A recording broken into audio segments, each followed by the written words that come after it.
जैसा कि आप सभी जानते हैं कि हमारे माननीय मुख्यमंत्री दिल्ली के अरविंद केजरीवाल जी पिछले 3 सप्ताह से भारत भ्रमण में लगे हुए हैं और अपने सत्ता के मोह में इतने विलीन हैं कि वो दिल्ली के बच्चों की उपेक्षा कर रहे हैं।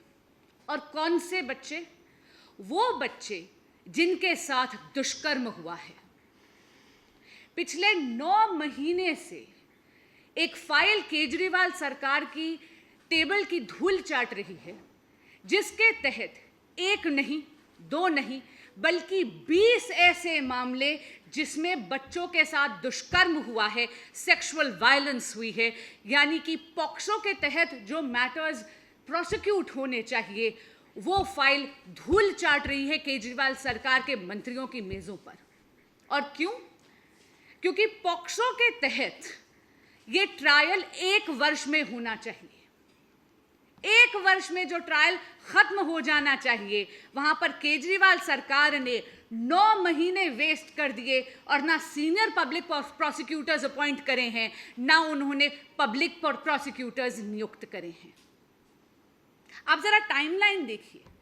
कचहरी का आदेश आता है, ट्रायल कोर्ट की डायरेक्शन आती है कि आप पब्लिक प्रोसिक्यूटर्स नियुक्त करें। 11 जनवरी 2023 से ये फाइल मूव करनी शुरू होती है। उसके बाद 16 जनवरी 22 को ये फाइल पहुंचती है माननीय मुख्यमंत्री अरविंद केजरीवाल जी की मेज पर। वो इसे वापस मिनिस्टर इंचार्ज की टेबल पर वापस भेज देते हैं।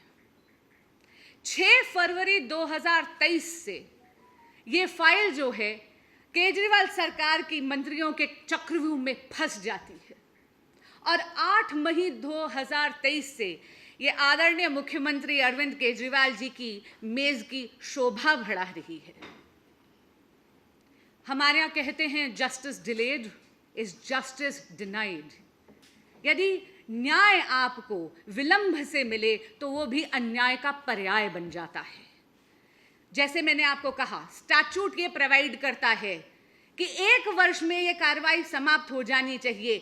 9 महीने बर्बाद कर दिए।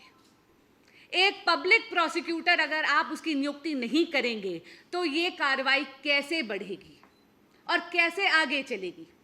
और इसीलिए आदरणीय उपराज्यपाल जी ने मामला अपने हाथ में लिया और इस अन्याय से दिल्ली के बच्चों को बचाने के लिए सेक्शन 24 सीआरपीसी को इन्वोक करते हुए यूनियन मिनिस्ट्री, होम मिनिस्ट्री को प्रस्ताव भेजा है, जिसके तहत अब ये नोटिफिकेशन निकलेगी जहां पर पब्लिक प्रोसिक्यूटर्स और सीनियर पब्लिक प्रोसिक्यूटर्स अपॉइंट होंगे। मैं पूछना चाहूंगी कि केजरीवाल सरकार बहुत बड़ी बड़ी टिप्पणियां करती हैं। पॉलिटिकल माइलेज लेने में, यानी राजनीतिक माइलेज लेने में केजरीवाल सरकार बहुत निपुण है, लेकिन कब तक भारत में और दिल्ली के बच्चों के साथ, दिल्ली की महिलाओं के साथ वो ये विलंब और ये अन्याय करते रहेंगे? बोल का मोल केवल तब होता है जब आप जो कहें वो करें। बड़ी बातें करना बहुत आसान है, बड़े दावे करना बहुत आसान है, लेकिन मैं आज करबद्ध प्रार्थना करती हूं आदरणीय मुख्यमंत्री अरविंद केजरीवाल जी से कि कृपया ये जो निर्णय आप नहीं लेते हैं, जब आप कोई काम नहीं करते हैं, जब आपकी सरकार के मंत्रियों के चक्रव्यूह में ऐसे संवेदनशील मुद्दे अड़ जाते हैं, ऐसी फाइलें आप क्लियर नहीं करते हैं, तो आप दिल्ली की जनता के साथ अन्याय करते हैं। और इसीलिए मैं आपसे करबद्ध प्रार्थना करती हूं कि कृपया दिल्ली के साथ ये अन्याय बंद करें, दिल्ली के साथ ये विश्वासघात बंद करें।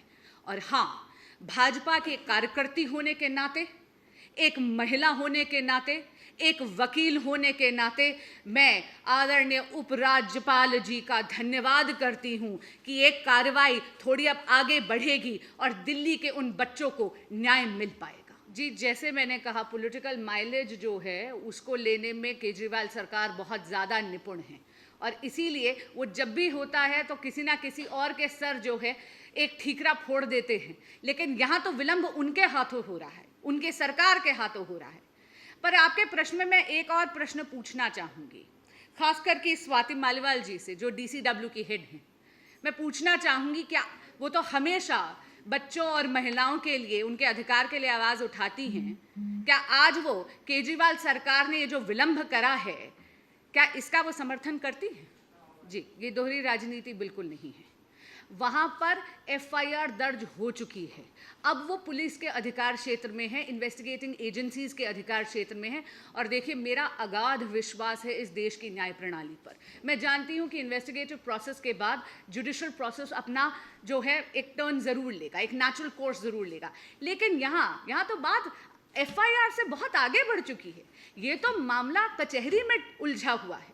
मुझे आप ये बताइए, क्रिमिनल लॉ की पहली कड़ी क्या है कि एक व्यक्ति विशेष के खिलाफ कोई भी जुर्म नहीं होता, पूरे देश के खिलाफ वो जुर्म, समाज के खिलाफ वो जुर्म माना जाता है। इसका मतलब इसकी प्रोसिक्यूशन केवल एक पब्लिक प्रोसिक्यूटर के हाथ है।